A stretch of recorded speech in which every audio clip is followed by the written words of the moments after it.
Bonjour et bienvenue sur Radio Cesseur, votre podcast quotidien sur l'actualité cyber du dimanche 23 février 2025, épisode 201. Je suis Marc-Frédéric Gomez, en direct des Terres Berrichonnes. J'espère que vous allez bien et que vous avez pu profiter de votre week-end. Au programme, Bybit subit une attaque record de 146 millions de dollars. OpenAI suspend des comptes exploitant ChatGPT pour des usages malveillants. Wireshark 4.4.4 est sorti. Cette dernière version de Wireshark corrige plusieurs vulnérabilités. Zongstealer, un malware exploitant Zendesk pour le vol de données. Lancement de la newsletter hebdomadaire de Radio Cesseur. On n'y croyait plus, mais c'est fait. Elle sera dans vos balles dès samedi prochain. Bien entendu, toutes les sources qui m'ont permis de réaliser cette revue d'actualité sont disponibles dans la description de cet épisode. Chères auditrices et chers auditeurs, j'ai enfin lancé l'abonnement à la newsletter hebdomadaire de Radio Cesseur. On n'y croyait plus. Chaque samedi, en moins de 10 minutes, je vous propose de recevoir les points clés de la semaine, les vulnérabilités critiques, les attaques majeures, les tendances en cybersécurité, un cas concret tiré du terrain. Alors ça va dépendre du temps qui va m'être nécessaire pour le faire. On va laisser sur la première et puis je vous ferai un retour d'expérience là-dessus. On fera soit une analyse d'une attaque récente, soit des retours d'expérience ou des stratégies cyber éprouvées. Et enfin, les sources utilisées par le podcast. Vous accéderez aux mêmes sources ouvertes OSINT que j'utilise pour produire Radio Cesseur et vous aurez une sélection complète de toutes les sources. Je vous mets le lien de l'abonnement dans la description de l'épisode. N'hésitez pas à vous abonner, c'est gratuit. Quand j'ai créé la newsletter sur Substack, j'ai vu qu'ils proposaient des options pour faire une newsletter payante. J'ai désactivé l'option. Je sais déjà qu'il y a un abonné qui a proposé de donner une somme d'argent et non, c'est pas le but, je le fais gratuitement. On ne demande pas des sous. Et merci déjà aux 30 abonnés en moins de 2 heures. C'est incroyable. Bybit a révélé vendredi une attaque sophistiquée ayant entraîné le vol de plus de 1,47 milliard de dollars en crypto-monnaie depuis l'un de ses portefeuilles à froid Ethereum. Il s'agit du plus grand vol de crypto-monnaie de l'histoire.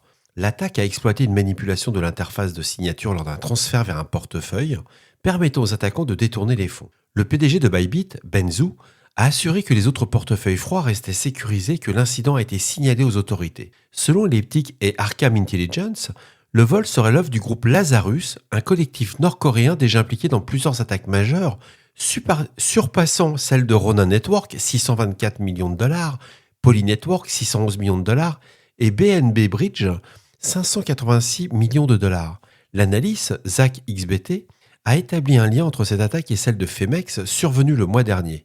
Lazarus aurait dérobé 1,34 milliard de dollars en 2024 à travers 47 attaques représentant 61% des cryptos actifs volés cette année-là.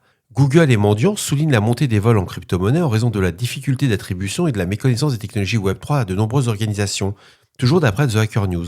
Il faut savoir, chers auditeurs et chères auditrices, quand il y avait eu l'affaire du Bangladesh sur le premier vol d'une banque centrale, moi j'avais déjà remonté l'info et là je suis très fier de ce côté-là.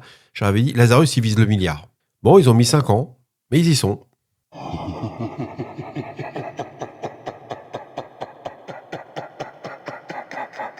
Alors, j'ai repris une nouvelle du SANS ISC de l'Internet Storm Center.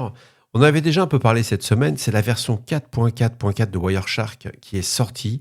Il y a plusieurs correctifs de sécurité, il y a des améliorations de performance. Et parmi les mises à jour notables, on peut noter la correction de vulnérabilités pouvant provoquer des crashs et en analysant certains types de paquets réseau.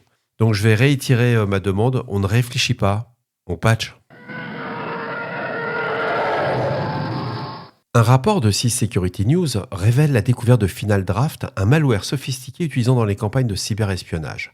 Ces opérateurs ciblent des gouvernements, des entreprises et des organisations critiques. Final Draft utilise des techniques avancées d'évasion et de persistance pour exfiltrer des données sensibles. Les chercheurs suggèrent une application d'acteurs étatiques mais n'ont pas encore identifié précisément les auteurs. C'est-à-dire, c'est un condensat de plusieurs sources qui sont apparues déjà la semaine dernière. Mais là, l'avantage de CIS Security, ils font des synthèses qui sont assez sympas. C'est pas généré par de l'IA, c'est un avantage énorme, c'est très agréable, on voit que c'est un rédacteur, c'est un humain qui l'a fait. C'est à lire, c'est intéressant.